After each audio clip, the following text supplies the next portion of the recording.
नमो नमः सर्वेभ्यः विद्यार्थिभ्यः। पूर्वम् अस्माभिः पठितम् अभिज्ञानशाकुन्तलस्य प्रथमः अङ्कः। इदानीं तत्रैव अग्रसरामः।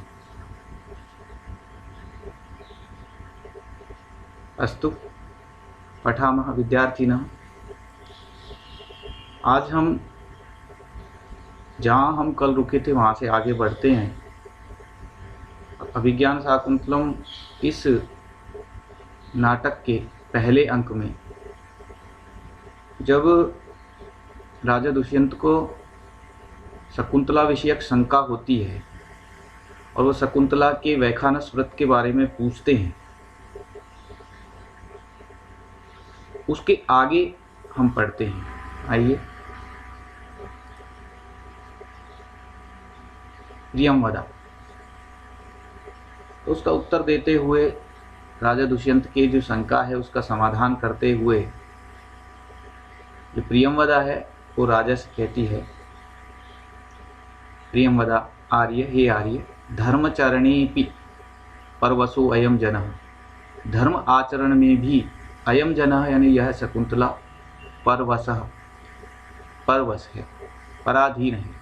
धर्माचरण में भी हे आर्य यह शकुंतला पराधीन है। गुरो पुनरस्या अनुरूप वर प्रदाने संकल्प है। और गुरो यानी गुरु ने, पुनः यानी वापस, अस्या इस शकुंतला की अनुरूप वर प्रदाने संकल्प, अनुरूप वर को प्रदान करने के लिए संकल्प कर रखा है।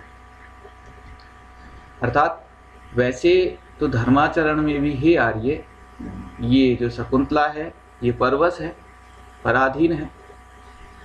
और पराधीन सपनेहु सुख नाही, जो पराधीन व्यक्ति होता है उसे सपने में भी सुख नहीं है।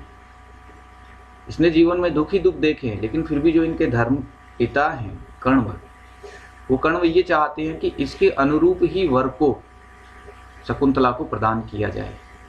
राजा आत्मगतम। तो राजा मन में सोचते हैं और कहते हैं, न दुर्वापेयम खलु प्रार्थना। ये प्रार्थना न दुर्वापेयम, दुर्लभ नहीं है। अर्थात अपने मन में सोचते हैं कि शकुंतला को प्राप्त करने स्वरूप जो मेरी प्रार्थना है वह दुर्लभ नहीं है। क्यों? क्योंकि प्रियंवदा ने भी यही कहा है कि जो ये शकुंतला है इसको इनके धर्मपिता कर्ण एक अनुरूप वर को प्रदान करना चाहती हैं, ऐसा संकल्प उन्होंने कर रखा है। तो राजा मन में सोचते हुए कह रहे हैं कि अब ये प्रार्थना है जो दुर्लभ नहीं है। इसलिए अपने हृदय को समझाते हुए क्या कहती हैं कि भाव हृदय साभिलाषम संप्रति संदेह निर्णयो जातः आशंकसे यदग्निम तदिदम स्पर्श क्षमम रत्नम। भाव हृदय साभिलाषम संप्रति संदेह निर्णय जातः। भाव हृदय साभिलाषम संप्रति संदेह निर्णयो जातः आशंकसे यदग्निम तदिदम स्पर्श क्षमम रत्नम। एक एक शब्द को देख करके आगे बढ़ते हैं। भाव हृदय साभिलाषम संप्रति संदेह निर्णयो जातः आशंकसे यद अग्निम तद इमम स्पर्श क्षमम रत्नम। राजा अपने आप को समझाते हुए कह रहे हैं, अपने मन को समझा रहे हैं, हृदय, हे हृदय, साभिलाषम भव, अब अभिलाषा से युक्त बन जाओ। अभिलाषा से युक्त बनने का क्या अर्थ है कि शकुंतला को प्राप्ति स्वरूप जो अभिलाषा है उस अभिलाषा से युक्त बन जाओ। हे हृदय साभिलाषम भव, अभिलाषा से युक्त बन जाओ। संप्रति संदेह निर्णयो जाता, संप्रति यानी अब, अर्थात शकुंतला की सखियों से बात करने के पश्चात जो पिता का संकल्प है उस संकल्प को सुनकर के संदेह निर्णय जाता, मेरे मन में जो संदेह था कि ये शकुंतला है वह क्षत्रिय के द्वारा विवाह योग्य है या नहीं है, वह निर्णय जाता है यानी हो गया है। तुम यत अग्निम आशंकसे, हे हृदय, जिसको आप अग्नि समझ रहे थे, जिसको तू अग्नि समझ रहा था, तत् इमम स्पर्श क्षमम रत्नम, तत् इदम यह तो स्पर्श क्षमम रत्नम, स्पर्श के योग्य रत्न है। हे हृदय, अब अभिलाषा से युक्त हो जाओ, क्योंकि अब संदेह का निर्णय हो गया है। तुम जिसे अग्नि समझ रहे थे वह तो स्पर्श के योग्य रत्न है।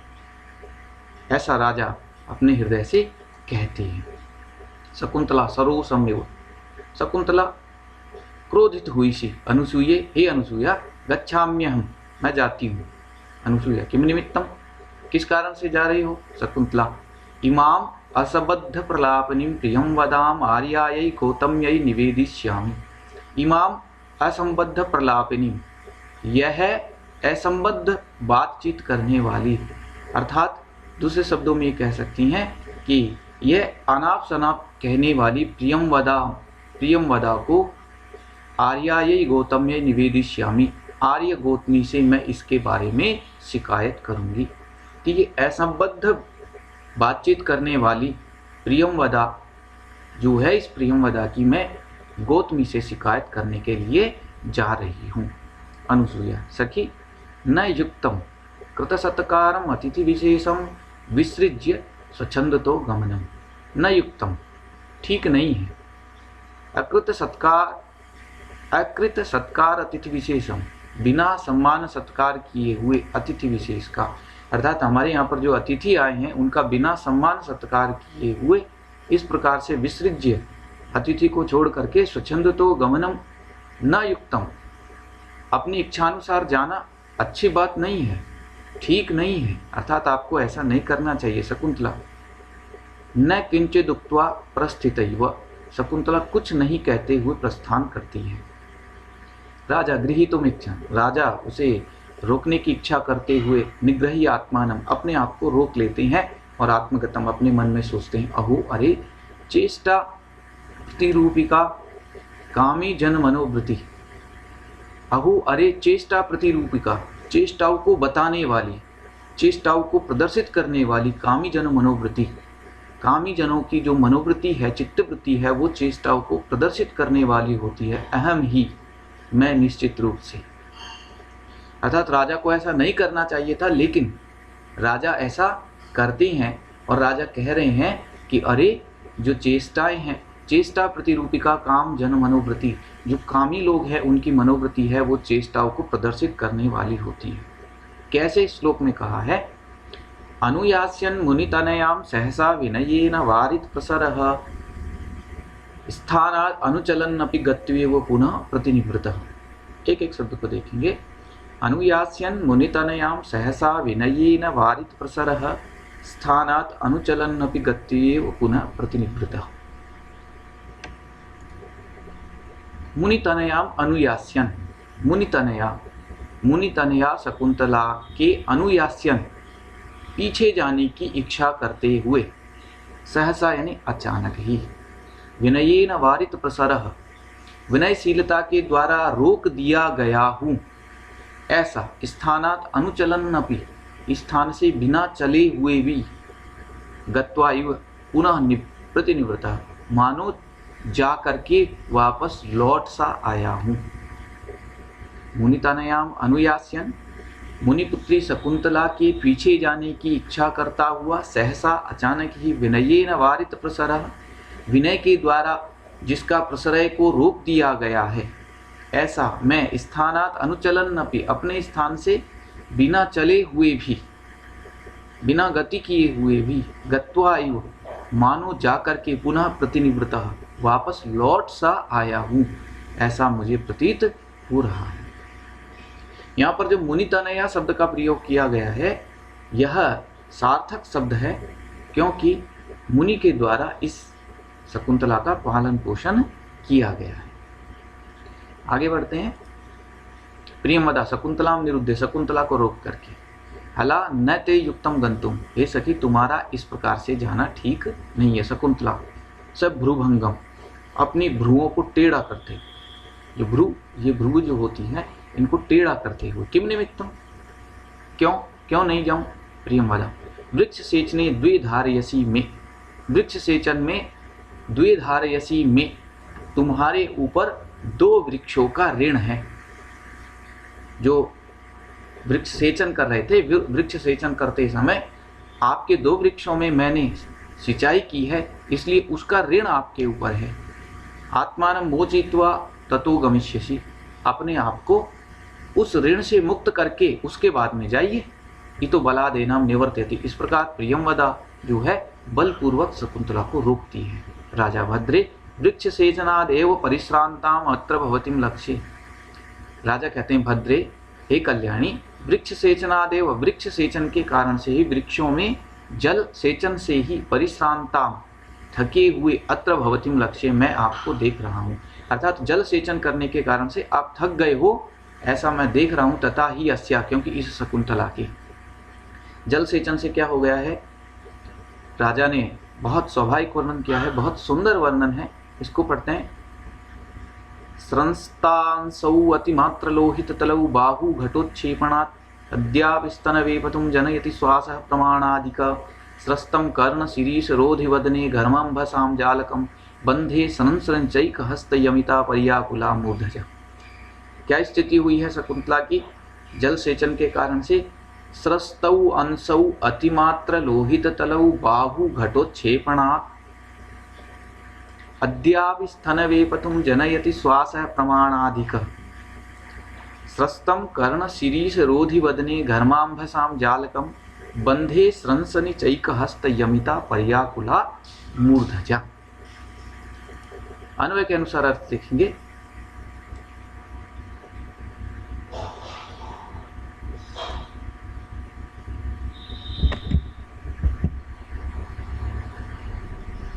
घटोच्छेपणात्, घड़े को उठाने के कारण से।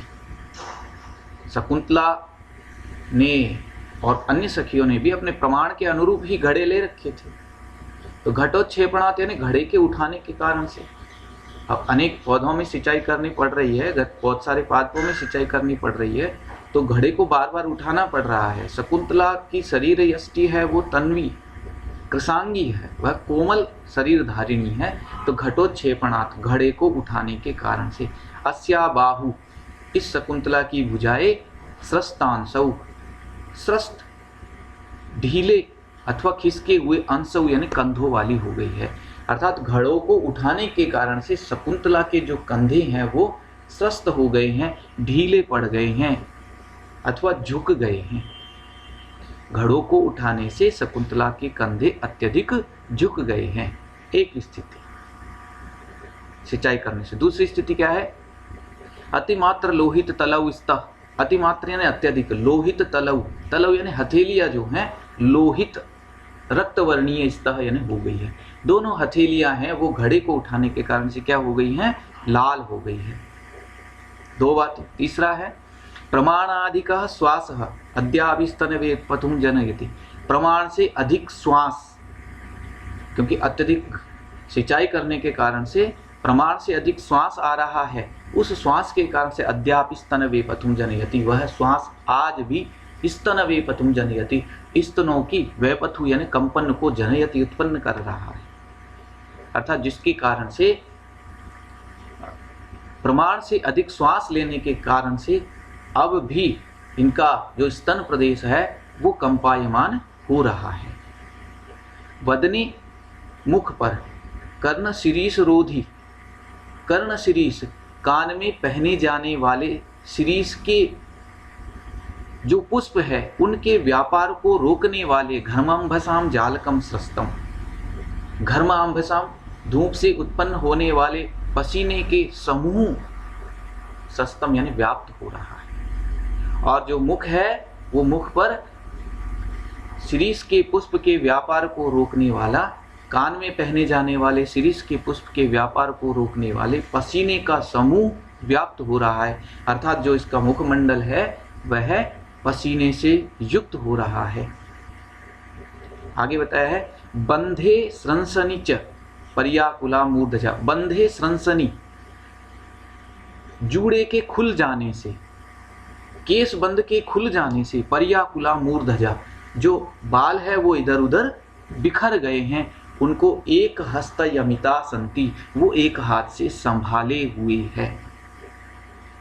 शकुंतला की जल सेचन के कारण से कैसी स्थिति हो गई है उसका यहाँ पर सुंदर वर्णन करते हुए कवि कह रहे हैं कि घड़े को उठाने के कारण से इनके दोनों कंधे झुक गए हैं हथेलियां अत्यधिक लाल हो गई है, प्रमाण से अधिक श्वास है, वह अभी भी स्तन वेपतु को उत्पन्न कर रहा है।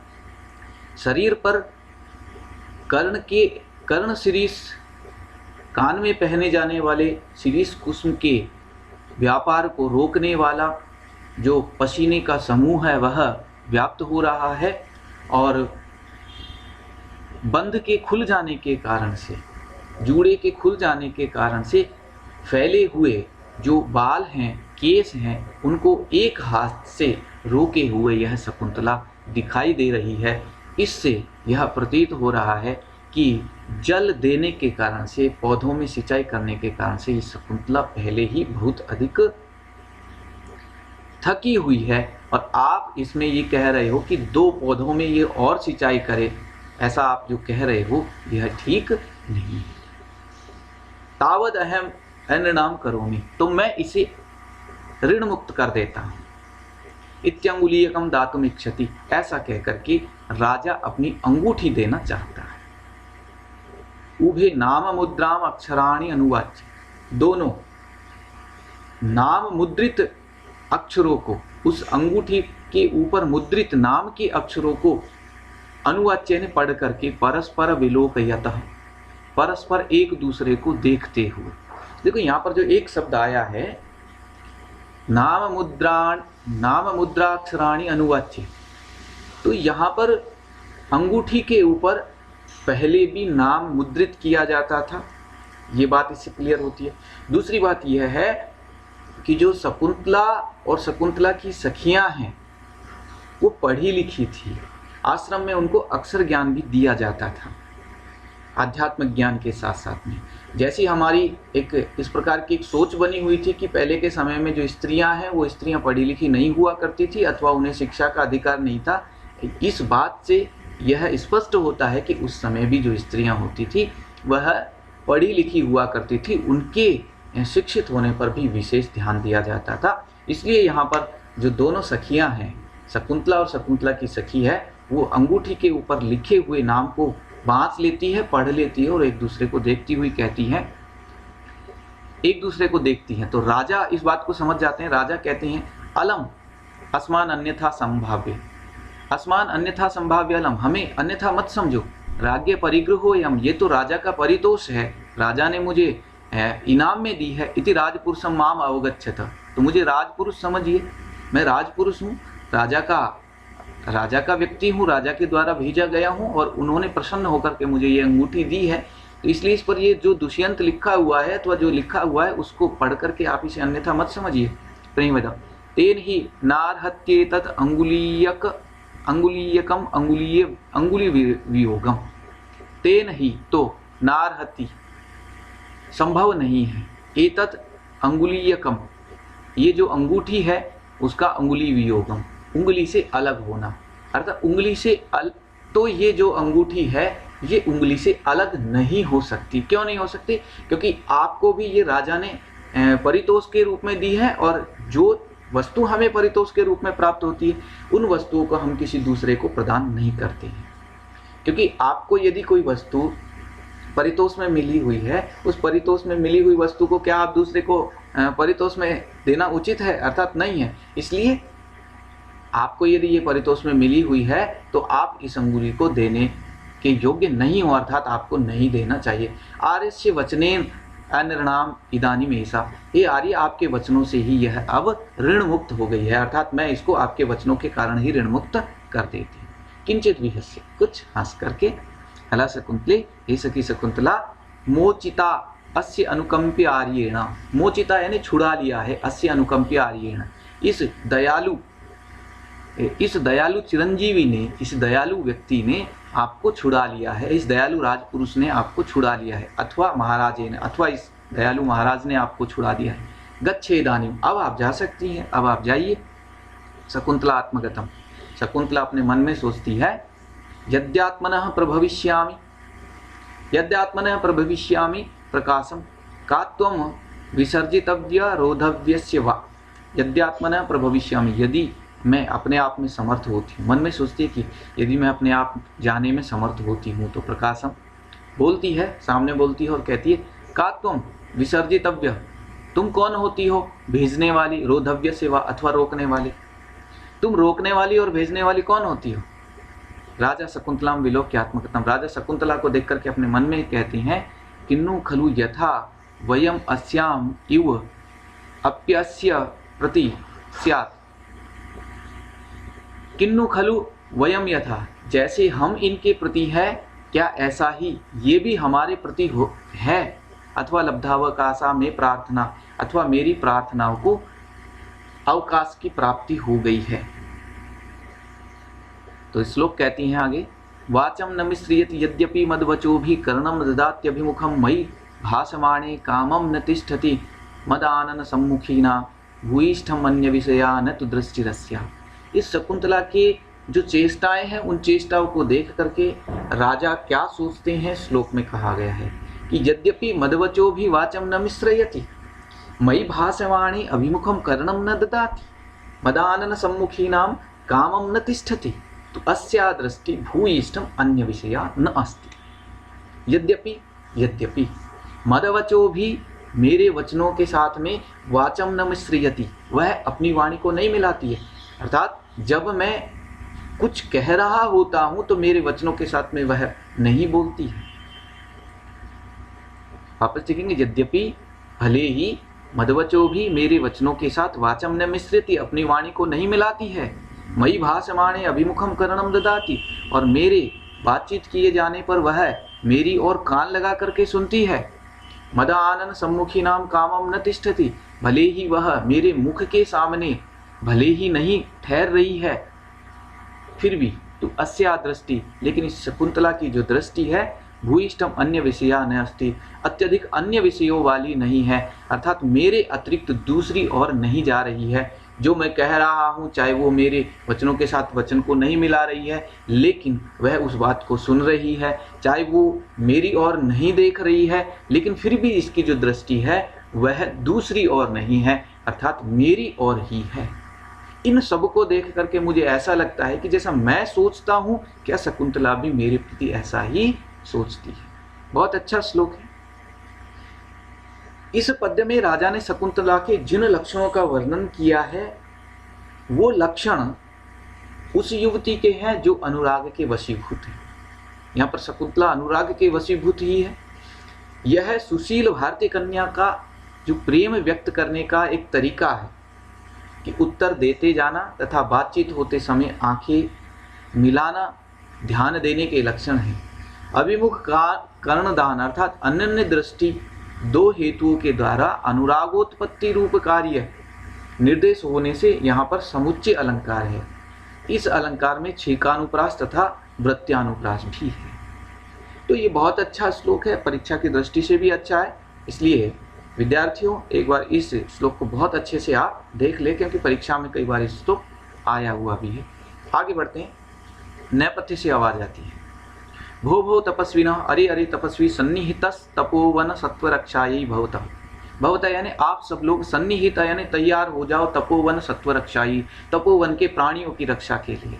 प्रत्यासन्न किल मृगया विहारी पार्थिवो दुष्यंत है। प्रत्यासन्न किल निश्चित रूप से आसपास ही है, मृगया विहारी शिकार करने वाला, पार्थिवो दुष्यंत राजा दुष्यंत आसपास में ही है। इसलिए जितने वन्य जीव हैं उनकी रक्षा के लिए हे वन में रहने वाले तपस्वियों, आप तैयार हो जाओ।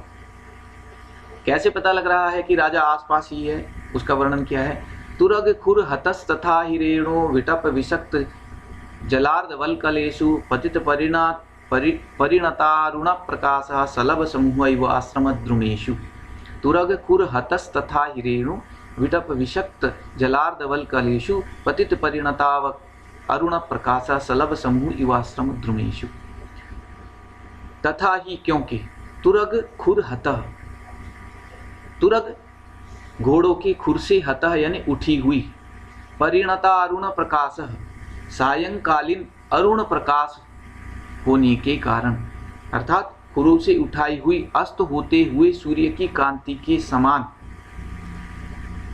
लाल चमकने वाली रेणु धूल, सलभ समूह इव टिड्डियों के समूह के समान, विटप विषाक्त जलार्धवल्कलेषु, विटप विषक्त जलार्धवल्कलेषु उन आश्रम के वृक्ष पर पड़ रही है जहाँ पर जिनकी डालियों पर सुखाने के लिए विटप पेड़ों के विषक्त रखी हुई जलार्ध वल्करेशु जल से गीले वल्कल वस्त्रों वाले आस्म द्रुमेशु पतति आश्रम के वृक्षों पर पड़ रही है।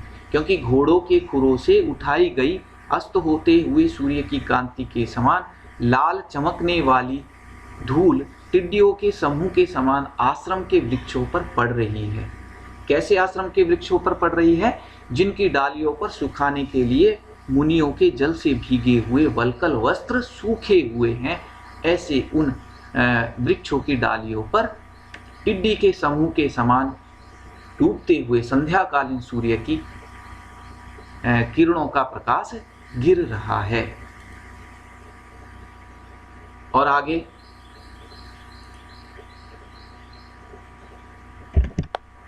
तीव्राघात प्रतिहस्तरु स्कंध लग्नैक दंता पादा पृष्ठ व्रतति वलय आसंग संजात पास मूर्तो विघ्नस्तप्स इव नो भिन्न सारंग यूथो धर्मारण्यम प्रविशति गज स्यंदनालोक भीता।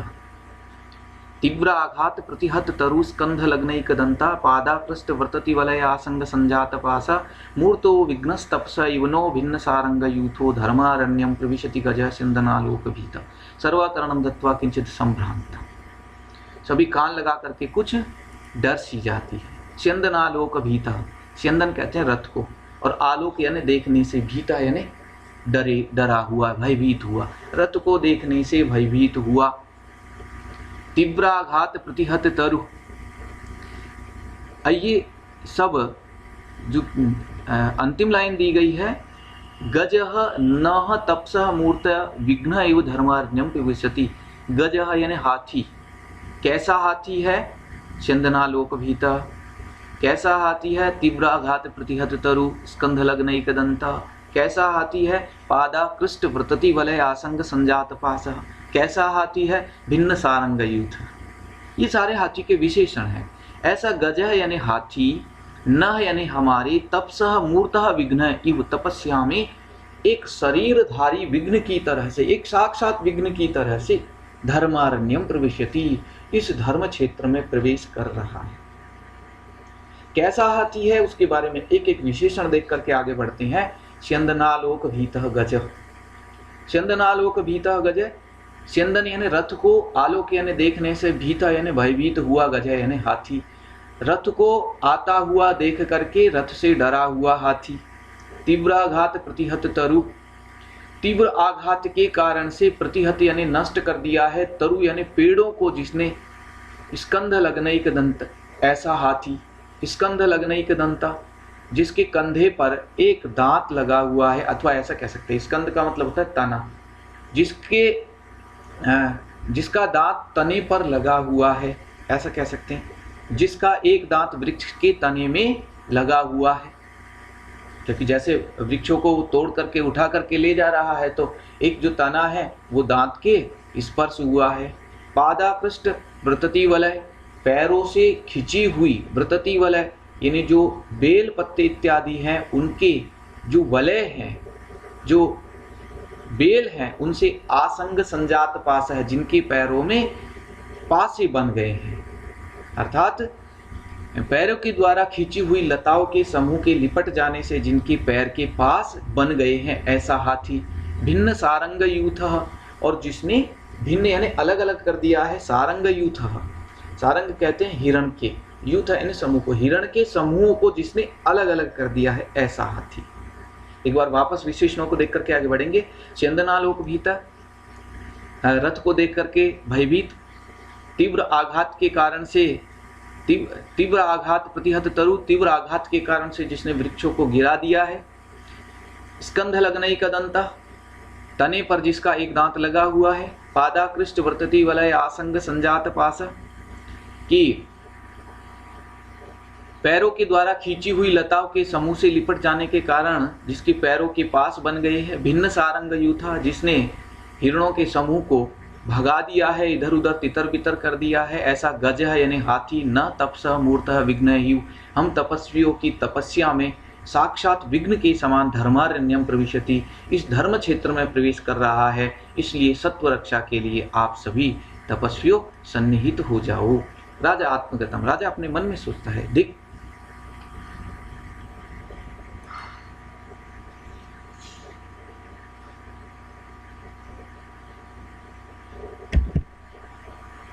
राजा आत्मगतम अहोधिक पौरा अस्मदन्वेषिणस्तपोवनम उपरुन्धन्ति। अरे धिक्कार है कि पौरा यानी पूर्ववासी, अस्मदन्वेषिण मुझे ढूंढने वाले जो नगर के लोग हैं वो तपोवनम उपरुन्धन्ति, तपोवन को घेर रहे हैं। बहुत ठीक है।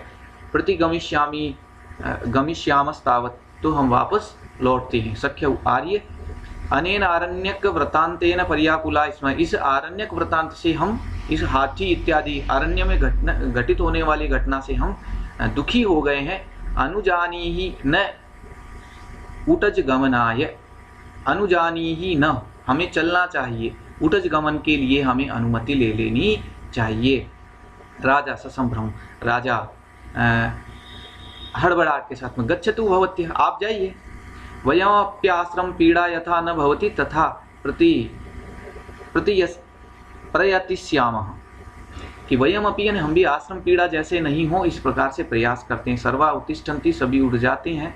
सख्यौ, दोनों सखिया आर्य संभावित अतिथि सत्कारम भूयोपि प्रेक्षण निमित्तम लज्जामहे आर्यम विज्ञापयितुम। असंभावित अतिथि सत्कारम, बिना अतिथि सत्कार किए हुए वापस मिलेंगे ऐसा कहने के लिए हम लज्जा का अनुभव कर रहे हैं। राजा नाम वही, ऐसा मत कहो, दर्शन एव भवती नाम पुरस्कृतो अस्मि, आपके केवल दर्शन मात्र से ही मैं पुरस्कृत हो गया हूँ, मैं धन्य हो गया हूँ। शकुंतला राजा नम अवलोकयन्ति सव्याजम विलंब्य सह सखिभ्याम निष्क्रांता। शकुंतला है वो राजा को देखती हुई सव्याजम व्याज सहित विलंब्य कुछ रुक करके सखियों के साथ में निकल जाती है। राजा मंदोत्सुक्यो अस्मि नगर गमनम प्रति, मैं नगर गमन के प्रति मंदोत्साह वाला हो गया हूँ। यावद अनुयात्रिकान समेत्य नाति दूरे तपोवनस्य निवेशयेम, जब तक मैं अनुयात्रिक जो मेरे पीछे आने वाले जो सिपाही इत्यादि हैं, गांव के जो नगरवासी हैं, उनको समेत्य इकट्ठा करके नाति दूरे तपोवनस्य निवेशयेम, इस तपोवन के से अत्यधिक दूर न, अर्थात एकांत में उनको एक तरफ इकट्ठा करके उनको एक जगह निवेशित करता हूँ। मम ही, क्योंकि मेरा जो मन है वो कैसा हो रहा है, गच्छति पुरः शरीरम धावति पश्चाद असंस्तुतं चेतः चीनांशुकम युकेतो प्रतिवातं नीयमानस्य।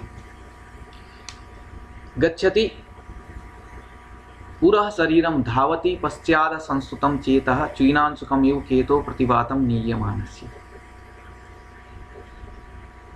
गच्छति पुरः शरीरम, मेरा शरीर आगे जा रहा है। गच्छति पुरः शरीरम धावति पश्चात असंस्तुतं चेतः, और मेरा जो मन है वह पीछे की ओर दौड़ रहा है। मेरा शरीर आगे जा रहा है और मन पीछे दौड़ रहा है। कैसे? चीन अंशुकम युकेतो, जैसे ध्वजा, चीन अंशुक से निर्मित ध्वजा, प्रतिवातम नीयमानस्य, वो जैसे प्रतिवात अर्थात हवा जो है वो प्रतिकूल दिशा में खींचने वाली होती है, ऐसे ही मेरा शरीर आगे जा रहा है और चीनांशुक से बने हुए ध्वज की तरह से मेरा मन पीछे की ओर खींच रहा है। इति निष्क्रांता सर्वे, इस प्रकार सभी निकल जाते हैं। इति प्रथमो अंकः, यह पहला अंक समाप्त होता है। दूसरा अंक हम अगले वीडियो में पढ़ेंगे। धन्यवाद।